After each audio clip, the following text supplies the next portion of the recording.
नमस्कार दोस्तों, स्वागत है आप लोगों का हमारे YouTube channel liger the warrior में। दोस्तों आज का सेशन बहुत इंपॉर्टेंट होने वाला है क्योंकि आज हम लोग बातचीत करने वाले हैं कि क्या नसबंदी के बाद सेक्स करने की इच्छा ख़त्म हो जाती है, होती है कि नहीं होती है इच्छा। इसी के बारे में बातचीत करेंगे कि क्या सेक्स लाइफ प्रभावित होता है नसबंदी से। तो दोस्तों वीडियो को शुरुआत से लेकर लास्ट तक बने रहिएगा और यदि आप हमारे चैनल में नए हैं तो चैनल को सब्सक्राइब जरूर कर लीजिएगा। तो शुरुआत करते हैं।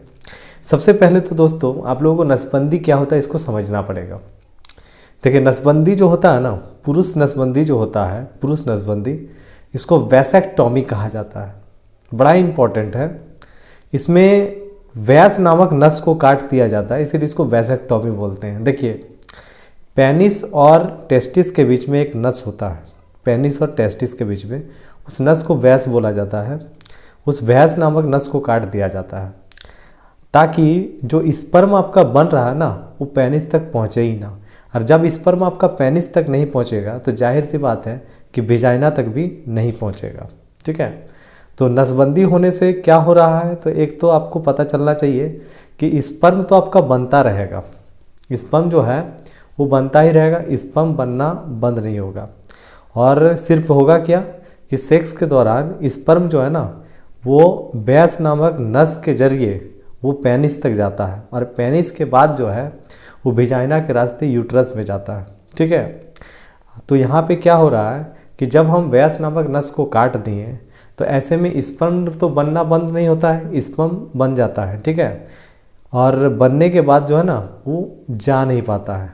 तो जाहिर सी बात है कि स्पर्म तो बनेगा, साथ में देखिए दोस्तों टेस्टोस्टेरोन जो हार्मोन होता है ना वो भी आपका बनता ही रहेगा। तो टेस्टोस्टेरोन जो हार्मोन है वो आपका बन रहा है, तो इससे आपकी इच्छा ख़त्म नहीं होगी, इच्छा जो है आपकी ख़त्म नहीं होगी। मतलब कहने का मतलब ये है कि यदि नसबंदी किया जाए तो क्या इससे सेक्स लाइफ या सेक्स इच्छा प्रभावित होता है, तो बिल्कुल भी प्रभावित नहीं होता है। इससे भी किसी तरह का कोई परेशानी नहीं होता है, बल्कि इसमें और सहूलियत हो जाता है, सेक्स लाइफ आपका और ज़्यादा बेहतर हो जाएगा। क्यों बेहतर हो जाएगा?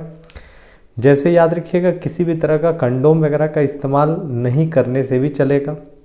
कोई भी याद रखिएगा, गर्भ निरोधक जो गोलियां इस्तेमाल करती है महिलाएं, ठीक है, वो इस्तेमाल नहीं करने से भी चलेगा, क्योंकि इसमें जनरली डर रहता है। क्या? तो डर रहता है प्रेगनेंसी वाला, और इसमें क्या रहेगा कि किसी भी तरह का आपका कोई डर नहीं रहेगा, तो बल्कि सेक्स लाइफ और क्या हो जाता है, और अच्छा हो जाता है इसके वजह से।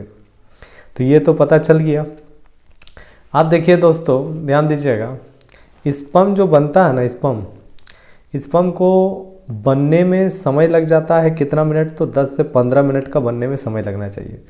तो आपका जो सेक्स टाइमिंग है ना वो भी 10 से 15 मिनट के बीच में होना चाहिए। अब यदि मान लीजिए, कहने का मतलब है कि किसी को यदि इस तरह का प्रॉब्लम यदि हो रहा है, मान लीजिए ऐसा कभी प्रॉब्लम हो रहा है, तो नसबंदी के वजह से प्रॉब्लम नहीं होगा, प्रॉब्लम कुछ और होगा। तो यदि इस तरह का प्रॉब्लम है तो आप डॉक्टर दिखाइए, डॉक्टर से सलाह लीजिए। ये सब छोटा मोटा प्रॉब्लम है, ये सब ठीक हो जाता है, मतलब इसमें कोई दिक्कत नहीं है। तो ये चीज़ तो समझ में आ गया कि नसबंदी में सिर्फ क्या किया जाता है, वैस नामक नस को काट दिया जाता है। इसमें कोई छेड़छाड़ नहीं है, सिर्फ क्या किया जाता है, वैस नामक नस को काट दिए, स्पर्म आपका बन रहा है। कहाँ बन रहा है? तो टेस्टिस, जिसकी संख्या 2 होती है, स्पर्म आपका बन रहा है, लेकिन स्पर्म बनने के बाद जो है ना वो पेनिस तक पहुंचेगा ही नहीं। ठीक है, और इसमें सेक्स इच्छा जो है या सेक्स लाइफ किसी भी तरह से प्रभावित नहीं होता है, तो डरने की ज़रूरत नहीं है।